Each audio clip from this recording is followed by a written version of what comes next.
नमस्कार।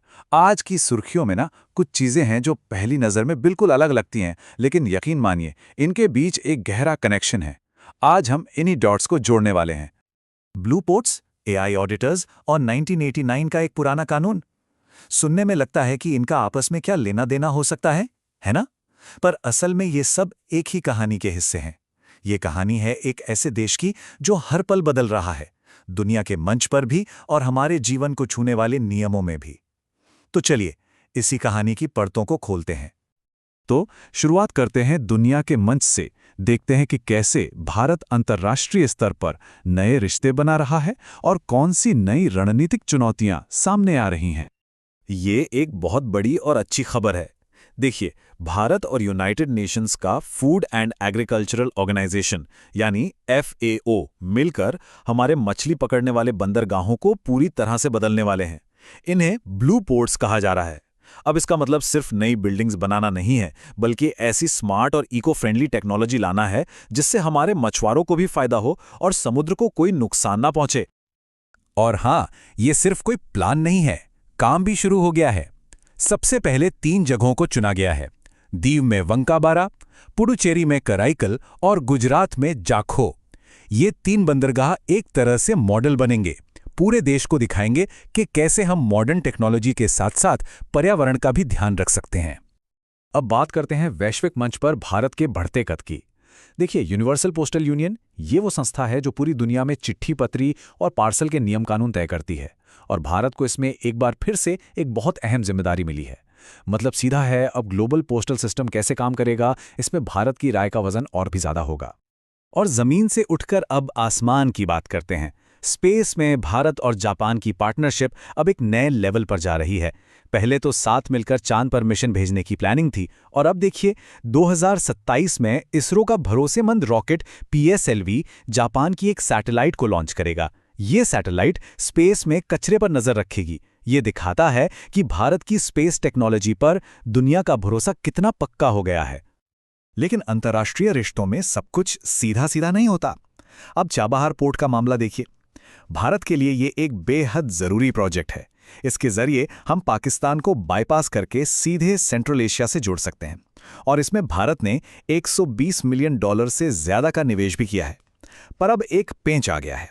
अमेरिका ने ईरान के स्पॉट पर लगे प्रतिबंधों में जो छूट दी थी वो वापस ले ली है। तो अब सवाल यह है कि भारत के इस बड़े प्रोजेक्ट का क्या होगा। ये हमारी फॉरेन पॉलिसी के लिए एक बड़ा टेस्ट केस है। तो ये तो हुई दुनिया की बात। अब वापस अपने देश में आते हैं और देखते हैं कि कैसे ये ग्लोबल ट्रेंड्स भारत के अंदर नई चीजों को जन्म दे रहे हैं। पूरी दुनिया में आर्टिफिशियल इंटेलिजेंस यानी AI की धूम है, और अब वर्ल्ड ट्रेड ऑर्गेनाइजेशन ने भी इस पर मोहर लगा दी है। उनका कहना है कि 2040 तक AI की वजह से ग्लोबल ट्रेड में 34 से 37% तक का उछाल आ सकता है। ये बहुत बड़ा नंबर है। और भारत इस रेस में पीछे नहीं है। हमारे कंट्रोलर एंड ऑडिटर जनरल यानी CAG, जो सरकार के सारे खर्चों का हिसाब किताब रखते हैं, वो अब AI की मदद ले रहे हैं। उन्होंने CAG कनेक्ट नाम का एक सिस्टम लॉन्च किया है। सोचिए, करीब 10 लाख ऑडिट एंट्रीज को AI की मदद से जांचा जाएगा।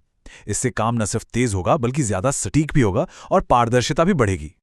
टेक्नोलॉजी के साथ साथ 2 और बड़े कदम उठाए जा रहे हैं। पहला, क्लीन एनर्जी की तरफ। भारत अपनी पहली नेशनल जियोथर्मल पॉलिसी लेकर आया है। मतलब अब हम जमीन के अंदर की गर्मी का इस्तेमाल करके बिजली बनाएंगे। ये 2070 तक नेट जीरो बनने के हमारे लक्ष्य में बहुत मदद करेगा। और दूसरा कदम हमारी सेनाओं को और मजबूत बनाने के लिए है। आर्मी, नेवी और एयरफोर्स के लिए एक ट्राई सर्विसेज एजुकेशन कोर बनाया जा रहा है, ताकि तीनों सेनाओं में ट्रेनिंग और रिसोर्स शेयरिंग और भी बेहतर हो सके। अच्छा, ये सब तो हुई बड़ी बड़ी पॉलिसीज और टेक्नोलॉजी की बातें, लेकिन इनका आम लोगों की जिंदगी पर क्या असर पड़ता है? चलिए अब उस पर नजर डालते हैं। जमीनी हकीकत देखिए, राज्य सरकारें भी अपने स्तर पर काम कर रही हैं। जैसे बिहार में निश्चय स्वयं सहायता भत्ता योजना है, जिसके तहत बेरोजगार ग्रेजुएट्स को हर महीने 1000 रुपये मिलते हैं। वहीं तमिलनाडु में अंबु करंगल स्कीम के तहत अनाथ बच्चों को 2000 रुपये महीना दिया जा रहा है। ये वो स्कीम्स हैं जो सीधे जरूरतमंदों तक पहुंचकर उनकी मदद करती हैं। और प्रगति की कहानी सिर्फ योजनाओं तक सीमित नहीं होती, इसमें लोगों की आवाजें भी शामिल होती हैं। जैसे असम में मोरान समुदाय अपने हक यानी शेड्यूल ट्राइब के दर्जे के लिए अपनी मांग और तेज कर रहा है। दूसरी तरफ बिहार की मरियम फातिमा ने इतिहास रच दिया है। वो चेस में राज्य की पहली महिला फीडे मास्टर बन गई हैं। और इसी के साथ एक दुखद खबर भी है। जाने-माने गायक जुबिन गर्ग अब हमारे बीच नहीं रहे। सुख, दुख, संघर्ष और कामयाबी, इन्हीं सबसे मिलकर देश की तस्वीर बनती है। तो सवाल उठता है कि ये जो सारे बदलाव हो रहे हैं, चाहे वो नीतियां हों या लोगों के अधिकार, ये सब होते कैसे हैं? इसका जवाब मिलता है देश की सबसे बड़ी और सबसे जरूरी किताब में। जी हाँ, हम बात कर रहे हैं भारत के संविधान की। और संविधान कोई ऐसी चीज नहीं है जो एक बार लिख दी गई और बस खत्म। इसे समय के साथ बदला जा सकता है और इसी बदलाव की प्रक्रिया को संवैधानिक संशोधन कहते हैं। ये आर्टिकल 368 के तहत किया जाता है ताकि हमारा संविधान हमेशा प्रासंगिक बना रहे। और संविधान में बदलाव करना कोई आसान काम नहीं है। इसका एक पूरा प्रोसेस है। पहले बिल संसद के किसी एक हाउस में आता है, फिर उसे दोनों सदनों से स्पेशल मेजॉरिटी के साथ पास कराना पड़ता है। इसके बाद राष्ट्रपति की मंजूरी मिलती है और तब जाकर वो बिल एक कानून बनता है और संविधान में बदलाव होता है। ये प्रक्रिया इतनी सख्त इसलिए है ताकि देश की बुनियाद के साथ कोई भी छेड़छाड़ जल्दबाजी में ना हो।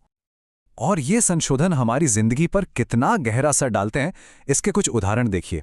1989 में 61वें संशोधन ने वोटिंग की उम्र 21 से घटाकर 18 साल कर दी, जिससे करोड़ों युवाओं को ताकत मिली। 2002 में 86वें संशोधन ने शिक्षा को बच्चों का मौलिक अधिकार बना दिया। और हाल ही में 2023 में 106वें संशोधन ने संसद और विधानसभाओं में महिलाओं के लिए 1/3 सीटें रिजर्व कर दीं। ये सिर्फ कानून नहीं, ये हमारे समाज को बदलने वाले मील के पत्थर हैं।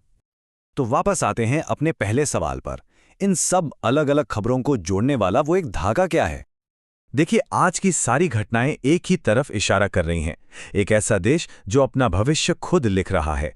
चाहे वो दुनिया के देशों के साथ नए समझौते हों, जरूरतमंदों के लिए स्थानीय मदद हो, एआई जैसी नई टेक्नोलॉजी को अपनाना हो, या फिर खुद अपने संविधान में समय के साथ बदलाव करना हो। ये एक ऐसे राष्ट्र की तस्वीर है जो अपनी अंतर्राष्ट्रीय रणनीति और घरेलू तरक्की के बीच एक तालमेल बिठाने की कोशिश कर रहा है। और ये पक्का कर रहा है कि देश के नियम उसकी बढ़ती उम्मीदों के साथ कदम से कदम मिलाकर चलें।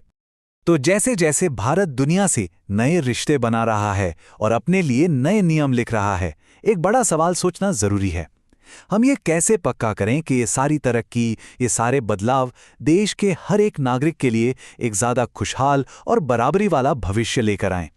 और ये सवाल तब और भी ज़रूरी हो जाता है जब हम सुनते हैं कि दुनिया के 200 सबसे खुशहाल शहरों की लिस्ट में भारत का एक भी शहर शामिल नहीं है। सोचने वाली बात है ना?